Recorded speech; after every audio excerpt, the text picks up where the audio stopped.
What's going on, guys? This is RichaadEB here, and today I am bringing you the first team builder for my YOLO league, or YoFizz's YOLO league technically, but the league that I've just joined.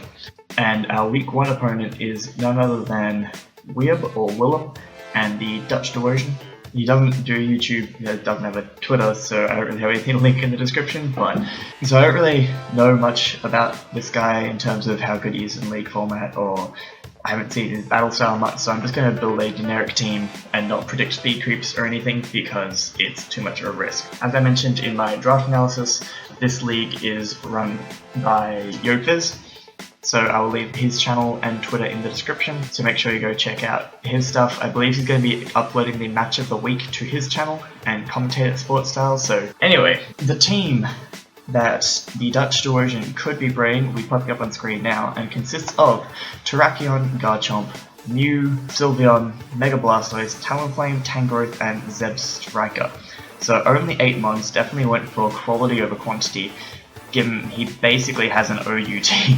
I don't have a fantastic matchup. My team really struggles with Terrakion, first of all. I don't have the greatest checks to it. Mew is completely unpredictable and it's going to be tough to take down. I'm hoping he brings physically defensive to try and deal with Megalopony. He doesn't actually have to with his team particularly, it just makes it a really easy switch in, but he could definitely bring a bulky offensive one which would be much more threatening for my team. Sylveon, I don't have switch ins, I need to try and work around that and just kill that thing. And Tangrowth is actually going to be a pretty big problem to take down, and Zeb Striker's coverage is actually also pretty good for my team because it can run Overheat and HP Grass, and then my electric switch-ins are gone. So basically, I don't particularly feel great about this matchup, but I have tried to build a team that I think can deal with it. And the first part of that is Zapdos. So Thornton Zapdos, this is basically the first thing I knew I needed on this team because I need to switch into Terrakion's close combat, which Zapdos does perfectly, and something to try and deal with Talonflame, because I'm fairly sure if you're bringing Talonflame, I have a Megalopony, it's his easiest way to revenge kill it. Doesn't have to be Scarfed, it can be Banded and hit a lot of things really hard with Brave Bird. So bringing the Zapdos to try and take those Brave Birds. Doesn't take Flare Blitzes particularly well, but it can take it, and that's why I'm running the Thunder Wave, is if he does Flare Blitz me, I can T-Wave it and then Roost Up because Brave Bird won't kill afterwards. Thunderbolt is just good stab. HP Ice is obviously for the Garchomp and the Tangrowth. It doesn't do too much if he is a Spadef AV Tangrowth, but if he brings like physically defensive to deal with Megalopony, the HP Ice actually does a huge amount. So the EVs I'm running max defense as I can with HP Ice IVs. That's just to take those hits that I've mentioned. I'm running 16 HP because that's I had left over after the rest of it add up to an odd number. And 188 in speed is there to outspeed Mega Blastoise. So like I said, I can't afford to risk it with predicting speed creeps because I don't know how this guy preps. So I wanted something that could just outspeed and hit Mega Blastoise really hard. You know, I expect it to be bulky, you always expect it to be bulky, but just in case he does bring a fast one, I wanted Zapdos to be able to just outspeed and hit it, and it could still take the hits with those EVs not in HP. The leftover ones are just throw it to special attack because, you know, damage is damage.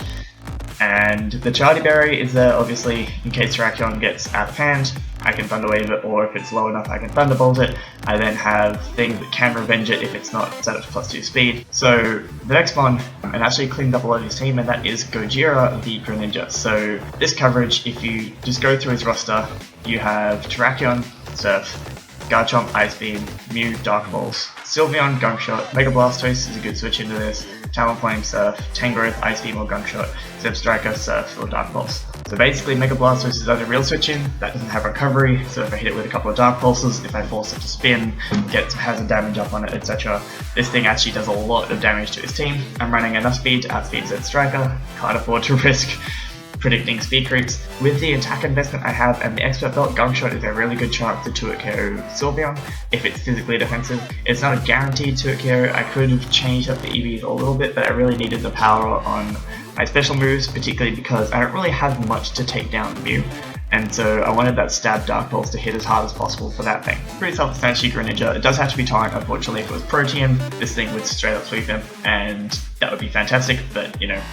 Next up is another potential sweeper / late game cleaner, and that is my Megalopony. So, you know, this is the most standard of standard Megaloponies. Return, High Jump Kick, Fake Out, Quick Attack, Max Attack, Jolly to outspeed Talonflame, and I'll go into the reasons for that later, and then 68 HP because that's what's probably left over. So, He has a couple of good switch into this, but nonetheless, basically if I get like 2 rounds of Stealth Rocks, or if I am bringing Toxic Spikes on this team, if I wear some things down with T-Spikes, then this thing just straight up beats it. The reason I have Fake Out and Quick Attack is because the combination of the two kills Talonflame. So if he brings Banded Brave Bird, I will guarantee to outspeed it, and I can Fake Out first turn, Quick Attack second turn, and it's dead after rocks. That is, it does like 60-something% otherwise, so if he's had to revenge a couple of things already, he's been a bit worn down, I can potentially take him out with Megalopony.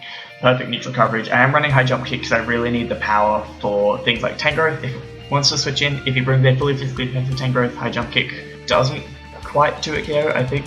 But if he brings a specially defensive one, which is what I think will be coming, then I can 2-hit KO with High Jump Kick, but I believe a return plus a High Jump Kick as well. It also means I can annihilate Terrakion, hits Mega Blastoise super hard. You know, this is Megalopony. It does what Megalopony does, which is just revenge kill things, do decent map damage.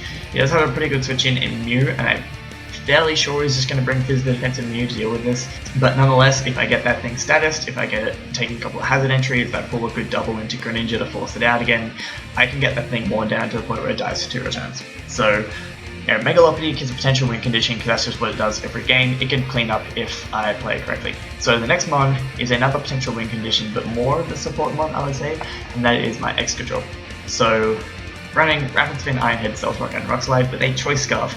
Yes, Choice Scarf, Rocks, and Rapid Spin. It's just won't fit the team.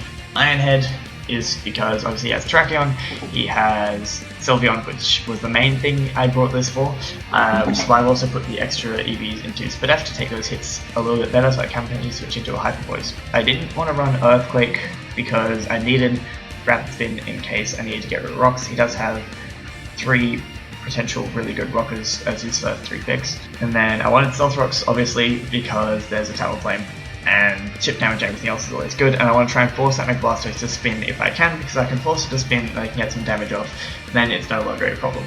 The speed I am running is enough to outspeed everything on his team that isn't Scarfed. I didn't bother speed creeping Scarf like Sylveon or Tangrowth or anything, because like it's not going to bring them, and if he does bring those as a Scarfers, then I can beat it anyway. So this should just outspeed anything on his team that isn't Scarfed. I know I can't really hit the Mega Blastoise that hard. I am debating over whether I need Iron Head or EQ, but the advantage of Iron Head is it will still damage the Talonflame, so if it's taken some Rocks damage or some recoil or whatever, I can potentially 2-hit KO it, and it hits Sylveon, it still hits the Terrakion, etc. Potentially, like Earthquake, I can't really spam over his team. It would give me a good way to just kill a Zed Striker, but the Striker's not the hardest thing to revenge kill. Like, I do have Megalopony and a Greninja, which outspeed and do a lot. Oh, the ability is Sound Rush because Mold Breaker does absolutely nothing for me. So if I bring Sand Rush, then, you know, when I switch in and I don't reveal Mold Breaker, he might be scared of Sand Sweeper Drill, which is mind games to my advantage. So yeah, that's basically Excadrill. Next mon on the team is back to my defensive core, and that is Cofagrigus. So, as I mentioned, Terrakion, huge problem. This thing is basically able to deal with it. I believe it's not carried by Life Orb Stone Edge, which is really, really helpful. But unfortunately, because it doesn't have recovery, it can get worn down quite quickly. So bringing Toxic Spikes, Pain Split, Shadow Ball, and Haze. T-Spikes are really, really helpful, particularly with that Megalopony. If I can get something like Terrakion poisoned, and then, you know, it sets up in my face, it's turning out to be a big problem, and I actually resort to Fake Out plus Quick Attack, the extra poison damage will really, really help out. Pain Split is the only form of recovery that I am happy to run, basically. Or at least for this game. You know, I might run Rest on other games, but at the moment I just need Pain Split. He does have a pretty high HP stat across his team. Was considering running, you know, max defense, max special defense, but I needed that HP investment to take hits from Terrakion and potentially Talonflame. This thing is not too KO'd by a banded Talonflame, so if he goes for Brave Bird, I can get rid of his Gale Wings and they can outspeed him with Excadrill and not have to worry about getting revenged by Brave Bird or Megalopony or a whole bunch of things. That's really useful. Shadow Ball is all the coverage I need. He doesn't have a Ghost Resist.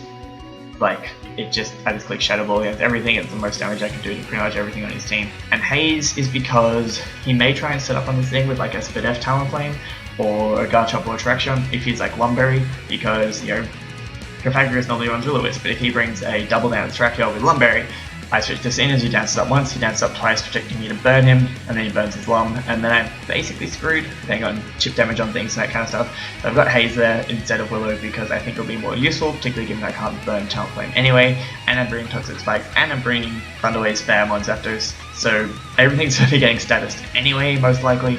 those toxic spikes are potentially going to be really helpful in wearing down some of these bulk as well. I don't have the best way to take down tank growth, so getting toxic spikes up will really help me deal with that thing with AV. The last mod on this team is my special switch in, which is my Garda Blast. So the combination of Moonblast plus Thunderbolt does a lot to its team. So originally I had this thing as Specs or Scarf. I also was looking at Specs or Scarf Roseraid because he doesn't really have great switch-ins to those either. But the issue with both of those sets is if you brought the right move set, just mixed bolt, I couldn't really deal with it. I couldn't lock into a move that would really hit everything as hard as I needed it to. I mean, Moonblast would destroy everything except Talonflame on his team if I brought Specs, so there's that. But then I was looking at it and I kind of just need to switch into Mega Blastoise, and this thing actually does that really, really well. Mega Blastoise gets no coverage to hit it. If he runs like Waterfall, then I'm in trouble. But if he brings physical Mega Blastoise, then congrats. But I do have like Zapdos and that kind of thing to deal with a physical one. If it brings Mixed, it could be a problem. He may bring Arcojet, but I don't think he'll bring fully physical because it just doesn't make sense. But if Gardevoir actually switches it really, really well with Blastoise, which is nice. I've got Trait because if Zeb Striker is Motor Drive, I can switch into that and get +1 speed, and that's kind of cool. Moonblast and Thunderbolt, like I said, hits his entire team. I've got Wish and Heal Bell. I'm not running Protect because I think I can Wish up on switches. I shouldn't need to Wish Protect too much. And I kind of want to Heal Bell in case Mew starts spreading burns around, or Talonflame starts spreading burns around. That is the full team I am bringing this week, so hopefully it works out. Like I said, I'm not particularly confident about the matchup. I do have some things that do a lot to him though, and hopefully if he preps for the wrong threats, like he doesn't really have a great situation to Roserade, and so he might bring Spadafmew, and if he brings Spadafmew, then Mega Lopunny does 2 KOs everything. If he brings physically defensive Tank Growth, then I can't 2 KO that, but then I can deal with it with my Zapdos, my Greninja, and this thing. Basically, it's a bit of a 50-50 if he brings a particular team that I'm going to really, really struggle to take it down, but hopefully I have enough options on both offensive and defensive side, special and physical, to deal with everything on his team. In any case, I'm going to wrap this up. I hope you guys have enjoyed. I hope you're hyped for the start of the new season. I don't have a great track record in week 1 of season, since so far as every league that I've uploaded I have lost week 1, so hopefully we can change that here and continue the streak from the last PPL season. In any case, I hope you have enjoyed, and I will see you in my next video.